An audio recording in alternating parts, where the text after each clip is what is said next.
केरल के मनोनीत मुख्यमंत्री वीडी सतीशन की गणेश परिक्रमा और कांग्रेस में आंतरिक कलह की अफवाहों पर केसी वेणुगोपाल ने पूर्ण विराम लगा दिया है। वेणुगोपाल के एक तीखे बयान में विरोधियों और मीडिया के कयासों को पूरी तरह शांत कर दिया गया है। आइए जानते हैं कि आखिर वेणुगोपाल ने ऐसा क्या कहा है जिसने केरल में कांग्रेस की एकजुटता और सीपीएम और बीजेपी के लिए एक नई कहानी लिख दी है। देखते हैं।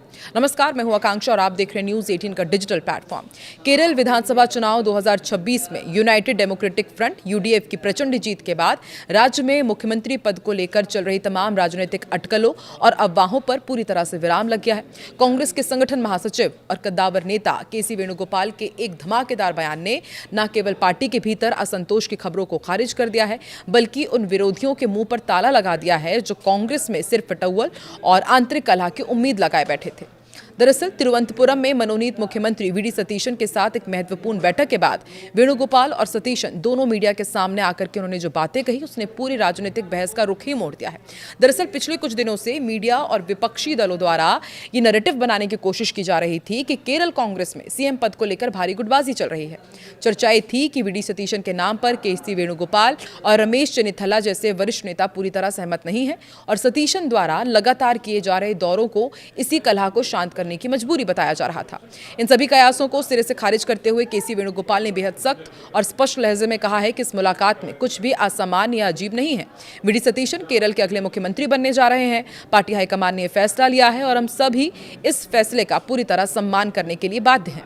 वेणुगोपाल ने मीडिया और राजनीतिक विश्लेषकों को चेतावनी भी दी और कहा कि मूल मुद्दों से ध्यान भटकाने की कोशिश बिल्कुल ना करें। हमारी पार्टी में कोई मतभेद नहीं है और सतीशन के नेतृत्व में सरकार पूरी ताकत से काम करेगी। केसी वेणुगोपाल ने कांग्रेस की आंतरिक कार्यप्रणाली और तुलना भाजपा और माकपा सीपीआईएम से करते हुए लोकतंत्र का एक बड़ा पाठ भी पढ़ाया। उन्होंने कहा कि कांग्रेस एक पूर्णतः लोकतांत्रिक पार्टी है। हम भाजपा या सीपीएम जैसे नहीं हैं जहां तानाशाही चलती है और नीचे की नेताओं की आवाज दबा दी जाती है। एक लोकतांत्रिक संगठन होने के नाते हमारी पार्टी में हर किसी को अपनी राय रखने और मतभेद रखने का पूरा अधिकार है। हमारे यहाँ विचारों की भिन्नता हो सकती है, लेकिन इसका मतलब ये नहीं है कि हम बटे हुए हैं। उन्होंने आगे ये भी स्पष्ट करते हुए कहा कि जब पार्टी नेतृत्व और हाईकमान एक बार कोई औपचारिक निर्णय लेता है तो उसके बाद सभी नेता और कार्यकर्ता अपने व्यक्तिगत मतभेदों को बुला करके एक साथ आ जाते हैं। वीडी सतीशन के मामले में भी यही हुआ है। आज पूरी केरल कांग्रेस और यूडीएफ उनके पीछे चट्टान की तरह खड़ी है। वेणुगोपाल ने यह भी घोषणा की कि सतीशन के शपथ ग्रहण समारोह में देश के सभी राज्यों के कांग्रेस मुख्यमंत्री शामिल होंगे, जो ये दिखाएगा कि पार्टी इस सरकार को लेकर कितनी गंभीर और एकजुट है। वेणुगोपाल के इस तीखे और रणनीतिक बयान ने उन लोगों की बोलती बंद कर दी है जो केरल में कांग्रेस की सरकार बनने के पहले ही उसके गिरने या कमजोर होने की भविष्यवाणियां कर रहे थे।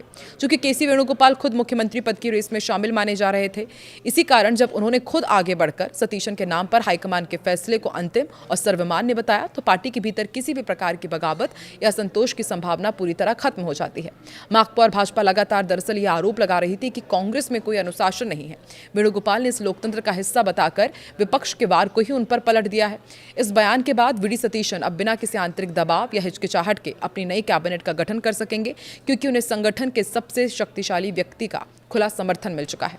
इस प्रकार केसी वेणुगोपाल ने एक ही बयान से केरल की राजनीति में कांग्रेस की एकजुटता का वो मजबूत किला खड़ा कर दिया है जिसे भेदना फिलहाल विपक्ष के लिए नामुमकिन नजर आ रहा है। लेकिन कांग्रेस के लिए सब कुछ उतना ऑल इज वेल है नहीं, क्योंकि हम जानते हैं कि शुरू में तो कांग्रेस में सब कुछ ठीक रहता है, लेकिन आगे जाकर के मामला अटक जाता है, गुटबाजी चरम पर पहुंच जाती है।